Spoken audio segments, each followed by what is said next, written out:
We are a unique generation of people who are living on a planet where all levels of life are endangered. And therefore it becomes the responsibility of all of us, in our own distinctive ways, to try to meet that challenge and also to enhance life. I think the first thing I thought was, this sounds like an adventure.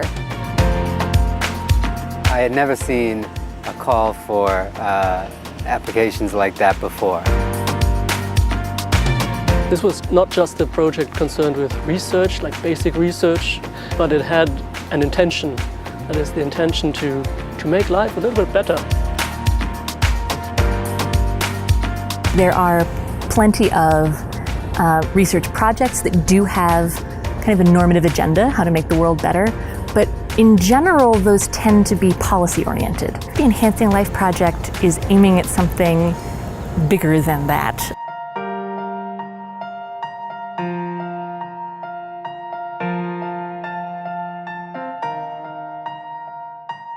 We wanted the people to carry on their specialization, but do it with a permanently nagging question from the back. Hey, tell us, how does this enhance life? What does the bigger picture actually make out of your current everyday work?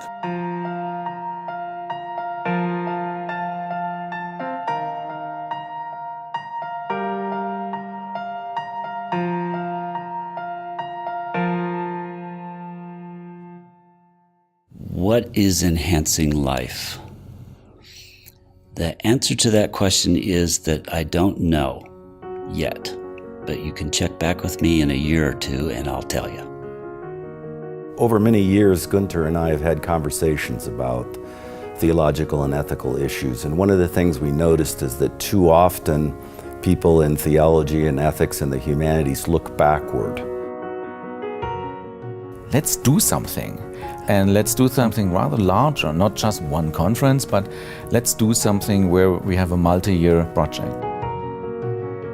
Normally, people from the humanities and people from natural science, for instance, don't talk about this issue at all. And we will create settings of scholarship where this question will become an important question about future and enhancement of life. For the 35 scholars, it will have a huge impact on their work, and then it can multiply in their context.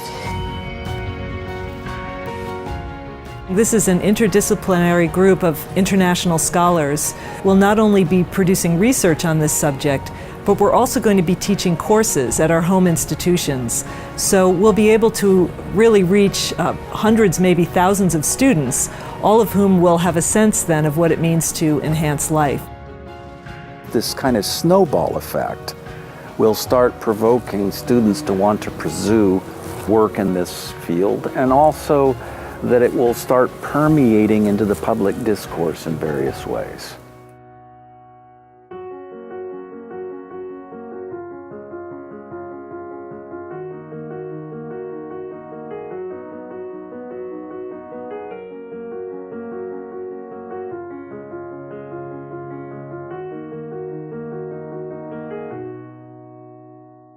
This project allowed me to go beyond the margins where people don't normally go, and I listened. I listened to hundreds of children. And what we did is, through those stories, we were able to develop a resource that is now being used by thousands of children across the country. So yes, this project's allowed me to be bold in research, but most importantly, it's allowed me to be bold in the lives of the children that I serve, the children that need it most. We have people here studying end-of-life care.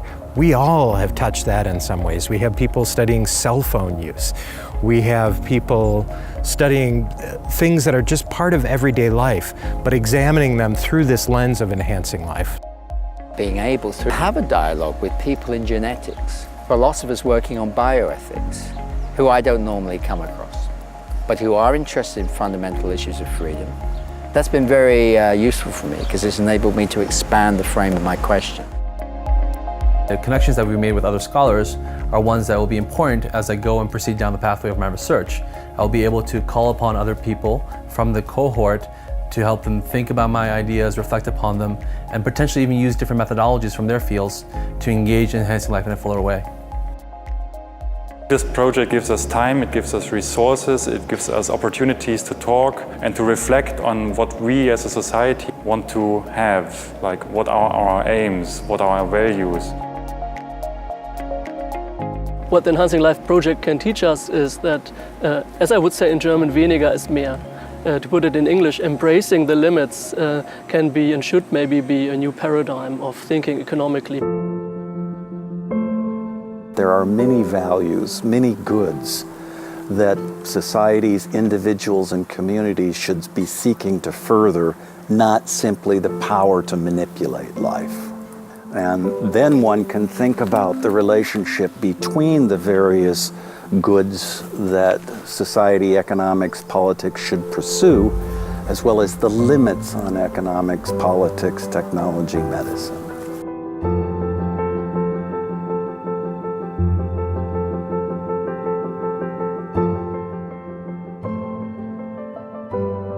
We meet once in a year with the whole group all over the world, and then we discuss and share our common and different perspectives. We've set up the 3 summer seminars in different contexts. The natural world in Banff. In Germany, for obvious reasons, we accented the political, and Chicago will be accenting the social and economic.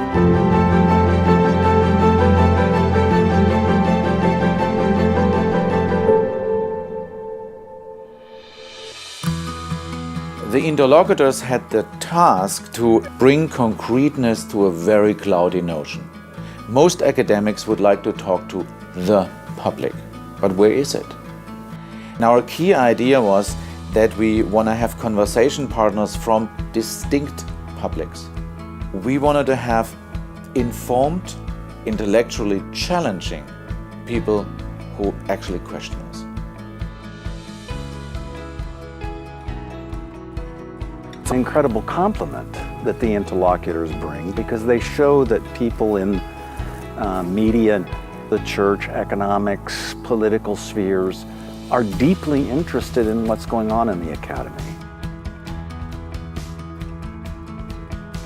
It was a real challenge for the scholars. They had to be focused, more precise. They had to think about other horizons of their work, and they really felt encouraged in their work when they saw, oh, yes, our interlocutors get it. They grasp the key idea of my research project. It provided us with a kind of a reality check. There was someone saying, well, you know, think about what's going on beyond and outside the academia. And I think this is an important reminder for all of us to keep that in mind, and I think they served their purpose very well in that respect. I think part of the work that we need to do as a project is finding a language to talk with the political arena and the medical arena and the scientific arena and the theological arena and so on and so on.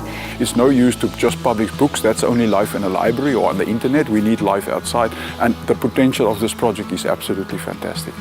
So we're constantly having to think about how we can apply it to the general public, and if we don't, we're doing a disservice.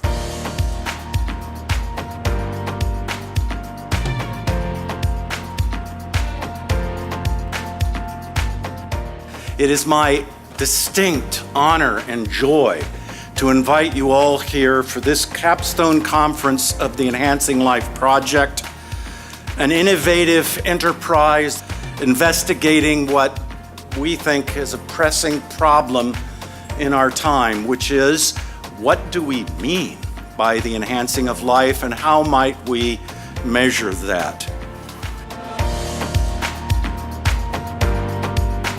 There will be different formats of communication and knowledge creation, capstone lectures, presentations by each one of the individual scholars, research laboratories in which you as participants will engage with the scholars around a topic crucial for enhancing life and therefore be part of the hurly-burly of the creation of knowledge. It's unique. You don't usually get to see the opportunity for different scholars in different fields, but also the public to engage in serious conversations across issues that are important to everybody. This notion that people in the humanities and humanists and social scientists can get together and use the laboratory format gets people out of their normal boxes and thinking differently about some of their presumptions in a really creative way.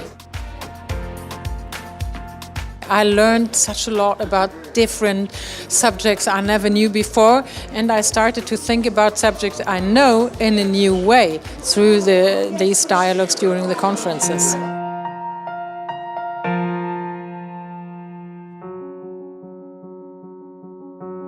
For many scholars, most of them, it was a life-transforming experience. And they will never forget this frame that they can use and they can work within in their field. I benefited from it not simply intellectually, but really personally. It's not merely intellectual. It's about people doing intellectual work, and this became very evident to me. Even after this project sort of formally ends, that this is going to be a network of people that I'm going to follow the rest of my career. It might just create a new discipline, as it were, where many different subject fields can come together and say, let's talk about life.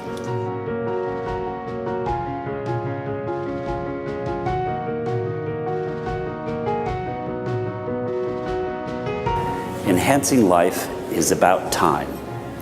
It's how we use the wisdom of the past to enrich our lives in the present while ensuring a better world in the future. It's about time.